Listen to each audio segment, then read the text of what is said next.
Navidad es una época que relacionamos con felicidad, regalos y buenos deseos, pero como en toda tradición antigua también existen historias inquietantes, ya que a lo largo de los años han ocurrido ciertos eventos que van desde algunos que son muy extraños a otros que son directamente aterradores. Y hoy vamos a hablar de algunos de ellos.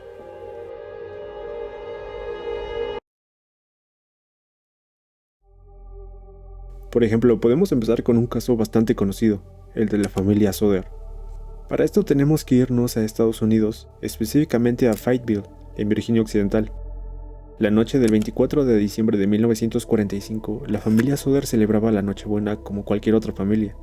George Soder, su esposa Jenny y 9 de sus 10 hijos estaban en la casa. Todo aparentaba ser una noche normal, pero no todo iba a salir tan bien como se esperaba, ya que hubo varios detalles de los cuales les contaré un poco más adelante. A la medianoche la esposa de George contestó una llamada telefónica extraña, de una mujer que preguntaba por alguien que nadie en la familia conocía. Y puede que esto no tenga nada que ver con el caso, más que una simple llamada equivocada, pero sí es algo bastante raro.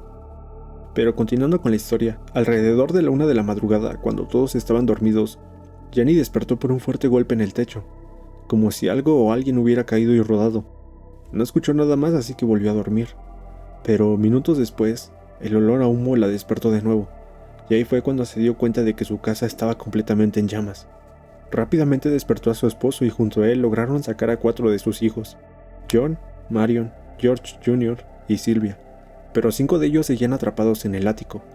Maurice, Marta, Louise, Jenny y Betty. A estos últimos los llamaron entre gritos para que salieran, pero no obtuvieron ningún tipo de respuesta. Intentaron subir, pero la escalera estaba completamente en fuego, así que buscaron la escalera exterior. Pero aquí hay datos importantes que evidencian de que este incendio realmente no fue un accidente, sino que fue totalmente provocado. Cuando buscaron la escalera, que no se había movido de su lugar durante años, esta había desaparecido misteriosamente. Intentaron usar agua, pero el barril estaba congelado. De hecho, también trataron de mover sus camiones para llegar a una ventana, pero ninguno arrancó a pesar de haber funcionado perfectamente el día anterior. Incluso Marion, una de sus hijas que lograron sacar, intentó llamar a los bomberos, pero extrañamente el teléfono tampoco funcionaba, y solo pudieron contactarse con ellos hasta las 2 a.m. Lamentablemente no pudieron hacer nada más que ver cómo la casa se consumía por completo. Los bomberos llegaron horas después, revisaron entre las cenizas, pero lo extraño es que no encontraron restos humanos, ni siquiera un hueso, es decir, prácticamente no había nada. Aún así, según el forense, oficialmente concluyó que los 5 niños habían fallecido en el incendio, que fue solo un accidente causado por una falla en la red eléctrica, pero la familia Soder nunca aceptó esta versión. De hecho, solo muy pocos la aceptaron. ¿Pero recuerdas que te dije que lo más probable es que fuera provocado? Pues parece que sí, ya que hay más datos extraños en torno a este caso. De los más importantes son que la escalera que los Soder buscaron para subir al ático fue encontrada en un acantilado muy cerca de su casa, además de que los camiones que intentaron usar habían sido manipulados, y que el teléfono no funcionaba porque la línea había sido cortada manualmente, por alguna persona minutos antes del incendio, o sea que pudo haber sido entre las 12:30 y la 1 a.m. También olvidando algo importante, que la instalación eléctrica había sido revisada recientemente. De hecho, todos estos detalles hizo que la gente de aquella época dudara de la versión oficial, ya que la casa estuvo quemándose por casi 50 minutos y afirmaron que el fuego no era tan intenso como para calcinar huesos, además de que surgió el primer rumor de que los 5 niños nunca estuvieron en el ático, y que lo más seguro es que hubieran sido secuestrados. Y también aparecieron personas que supuestamente habían visto a los niños días posteriores al incendio, pero esto sí no se puede confirmar con certeza. En fin, entonces, ¿qué es lo que pasó? Hay varias teorías al respecto, pero antes de decírtelas, debo decir que hay 2 detalles importantes que no he mencionado, ya que influyen mucho en dar una explicación lógica a este caso. El primer detalle es que el padre, George Soder, se hizo de varios enemigos debido a su posición política. Digamos que simplemente no congeniaba con otros pensamientos de otras personas con las que convivía. Pero lo más importante es que meses antes del incendio, un hombre había amenazado a George, diciendo que su casa sería incendiada por su forma de pensar y sus creencias, y con esto realmente ya nos podemos dar una idea de qué pasó o quién fue el culpable. Y el otro detalle es que Marion, una de las sobrevivientes, junto con los 5 niños desaparecidos, se quedaron despiertos hasta tarde, ya que su madre les había dado permiso a cambio de algo. Esto era de que trajeran a las vacas para que estuvieran seguras y que alimentaran a las gallinas antes de irse a la cama. Y aquí es donde viene una teoría que se comentó mucho en Reddit, la cual tiene mucho sentido, o eso creo. Esto dice que los 5 niños salieron a hacer sus tareas juntos para terminarlas más rápido, y que Mario no se quedó atrás porque estaba cansada del trabajo o ya estaba dormida en ese momento. Y recordemos que Marion era una de las hermanas más grandes, así que esto tendría mucho sentido. Bueno, el punto importante de esta teoría es que dice que cuando estaban los niños de camino a hacer las tareas se encontraron con el grupo que vino a incendiar su casa, y obviamente vieron suficiente evidencia incriminatoria. Entonces lo más probable es que los hayan convencido de que eran conocidos de sus padres. Pero lamentablemente después de eso los secuestraron y bueno, es fácil suponer qué pasó. Pero con el paso de los años, los Sodder investigaron por su cuenta. Contrataron detectives, ofrecieron recompensas y colocaron una enorme valla publicitaria con los rostros de sus hijos, esperando a que alguien lo reconociera. De hecho, también en 1949 volvieron al lugar de los hechos para encontrar una respuesta, pero lamentablemente no era lo que esperaban. En el lugar se encontraron vértebras humanas, pero ninguna pertenecía a sus hijos desaparecidos, ya que no mostraban evidencia de haber estado expuestas al fuego. Incluso décadas después recibieron una foto de un hombre adulto, que supuestamente podría ser uno de los hijos desaparecidos, pero nuevamente nunca se pudo comprobar nada. Lo que podemos decir de este caso es que es un enigma, ya que todo lo que dije es un pequeño resumen de todo lo que pasó, pero al menos con lo más relevante. Y debido a que la investigación fue bastante, se mencionan más detalles. Por ejemplo, algunos datos fueron que supuestamente días antes del incendio había un hombre observando a la familia, o que también el cuerpo de bomberos sabía algo y por eso tardaron en llegar. Y el más aterrador, en mi opinión, es que el culpable fue cercano a ellos, ya que pudo saber qué es lo que iban a hacer al momento del incendio, planeándolo desde lo que lo haya producido hasta todo lo demás. A día de hoy se considera como un misterio sin resolver, con un trasfondo bastante aterrador y extraño. Pero ahora cambiemos un poco de enfoque y hablemos de una serie de eventos trágicos que fueron causados por una persona. Una persona a la cual, para muchos, fue considerado como un buen Santa Claus. Bruce McArthur era un jardinero canadiense, ya mayor, que durante décadas fue visto como alguien tranquilo, amable y totalmente inofensivo. Él vivía en Toronto y trabajaba arreglando jardines, podando árboles y decorando casas. Además de que incluso durante las fiestas decembrinas se disfrazaba de Santa Claus para trabajar en los centros comerciales. Y antes de continuar debo de aclarar algo importante, realmente no es un caso ocurrido en Navidad, pero sí tiene algo que ver con ella. Bueno, ahora continuando con el caso, para eso necesitamos conocer un poco de su pasado. Bruce McArthur nació en 1951, creció en una familia extremadamente religiosa y pasó gran parte de su vida reprimiendo su identidad, si saben a lo que me refiero. Sin embargo, él continuó con su vida, se casó, tuvo hijos y llevó una doble vida durante años, pero no fue hasta que se mudó a Toronto cuando comenzó a frecuentar un barrio de la comunidad LGBT. Algo pues realmente normal, pero también fue ahí cuando comenzó a mostrar su lado más violento y revelar su verdadera personalidad. De hecho, también comenzaría la serie de crímenes de los cuales sería acusado más tarde. El descenso a su locura comenzaría el 31 de octubre de 2001, una fecha que ya de por sí resulta inquietante. Pero esa noche, Bruce conoció a Mark Henderson, un joven modelo que lo invitó a su departamento, pero después de un rato las cosas se salieron de control, ya que Bruce atacó a Henderson sin decir una sola palabra. Lo golpeó hasta dejarlo inconsciente y después simplemente se fue, como si nada hubiera pasado. De hecho, cuando la policía encontró a Bruce, él dijo no recordar nada, pero aún así aceptó declararse culpable por la agresión y daños corporales, lo cual hizo que simplemente no lo llevaran a prisión.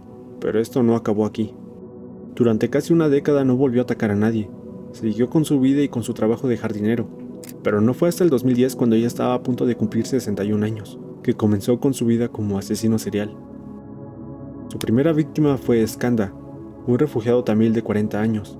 No tenía familia en Canadá y ocasionalmente trabajaba ayudando a Bruce con la jardinería, pero un día simplemente desapareció, y la policía no hizo más que ponerlo en la lista de personas extraviadas. Pero 2 meses después, el 28 de diciembre de 2010, 3 días posteriores a la Navidad, Basir, un inmigrante afgano de 42 años y padre de familia, salió de su casa diciendo que iba a tomar algo con sus compañeros de trabajo, pero nunca volvió. Esa noche Basir fue visto en Steamworks, en Toronto, un lugar discreto frecuentado por personas que llevaban una doble vida, donde se cruzó con Bruce. Días después, la policía encontró su auto, estacionado cerca de un parque y un antiguo cementerio, y solo 4 meses más tarde su cuerpo apareció en un callejón cercano a un barranco. De hecho, algo inquietante es que Basir fue la única víctima cuyos restos no terminaron enterrados en macetas, y sí, no lo mencioné, pero él hacía eso con cada víctima, a excepción de él. Bueno, después de esa Navidad ya no volvió a ser el mismo. De hecho, esto marcó un antes y un después en su vida, y lo peor es que en esta festividad se disfrazaba de Papá Noel para tomarse fotos con niños en centros comerciales. y esto lo siguió haciendo hasta el año 2017, ya que después de 8 víctimas y haber llamado demasiado la atención de la policía, finalmente todo terminó. Conoció a un hombre llamado Sean Cribin, el cual estuvo a punto de convertirse en otra víctima más, pero gracias a la intervención de la policía logró escapar. Mientras que Bruce, con todos los antecedentes en contra, él mismo se declaró culpable y fue sentenciado. Pero lo más incómodo del caso es que no solo fueron los crímenes, sino lo normal que se veía después de cometerlos. Bruce nunca intentó ocultarse, nunca cambió su foto de perfil, la cual era él mismo vestido de Santa Claus, que por cierto se enorgullecía tanto de esas fotos que las subía a sus redes sociales y a su perfil, para conocer más gente. Siempre manteniendo esa sonrisa como si no hubiera hecho nada. La misma persona que horas antes podía posar para una foto con niños, por la noche era capaz de hacer cosas horribles. Y mientras todos veían a un Santa Claus más, nadie sospechaba lo que realmente se escondía detrás de ese traje.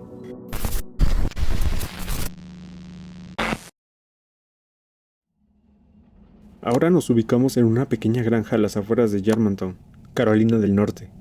Era el año de 1929 y en esta granja vivían los Lawson, una familia aparentemente común y corriente. Esta familia estaba formada por Charlie Lawson, su esposa Fanny, con quien llevaba más de 20 años de casados, y 7 de sus hijos. Aunque originalmente eran 8, pero lamentablemente uno de ellos había fallecido por una enfermedad años atrás. Bueno, a simple vista no había nada que los hiciera destacar. Eran granjeros, trabajaban duro y llevaban una vida bastante tranquila. Pero no sería del todo tranquila después de todo. Verán, varios días antes de Navidad, Charlie, el padre de la familia, se había despertado con una idea bastante fuera de lugar. Su familia era de clase trabajadora, así que no tenían mucho dinero, pero aún así decidió hacer algo poco común. Llevó a toda su familia a la ciudad para comprar ropa nueva y tomarse una fotografía familiar. Esto era bastante raro para una familia trabajadora de esa época, y más aún considerando que no era algo que hicieran seguido. Ya después de haberse tomado esta foto, pasaron algunos días hasta que finalmente llegó Navidad. Durante la mañana todo parecía bastante tranquilo, tanto que Mary, la hija mayor de 17 años, se levantó temprano para preparar un pastel navideño, y mientras todos los demás hacían sus cosas, Charlie por su parte envió a su hijo mayor, Arthur de 16 años, al pueblo con un primo para que comprara algunos cartuchos de su escopeta, dejándolo fuera de la granja por varias horas, sin saber que ese pequeño detalle le salvaría la vida. Digo esto porque un rato después de que Arthur se fuera, algo raro pasó con Charlie, porque simplemente tomó su escopeta y se escondió detrás del granero. No se sabe aún por qué, pero simplemente lo hizo.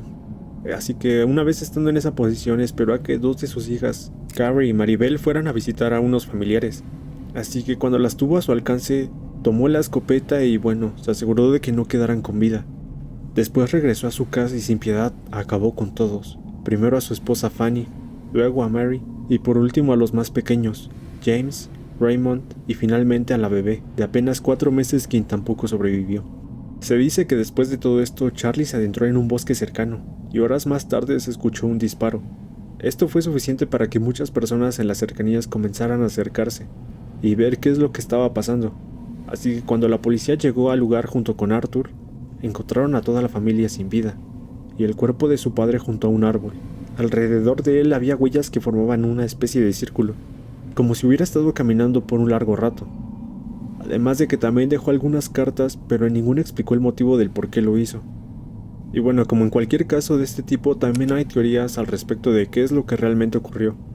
Una de ellas habla de una posible lesión en la cabeza que Charlie había sufrido meses antes. Sin embargo, estudios posteriores no encontraron daños claros, mientras que la otra es más oscura y perturbadora. Esta surgió décadas después, la cual decía que Charlie mantenía una relación incestuosa con su hija Mary, y que incluso personas cercanas a la familia afirmaron que su esposa ya sospechaba de esto antes de Navidad, pero obviamente nada de esto está confirmado, bueno, al menos en su totalidad. Nunca se supo por qué Charlie decidió acabar con toda su familia en el día de Navidad, por lo que sigue siendo un completo misterio. Hasta aquí el video de hoy, así que si te gustó puedes dejar un like y suscribirte, realmente te lo agradecería mucho. Y esperando que tengas un buen día y semana, me despido.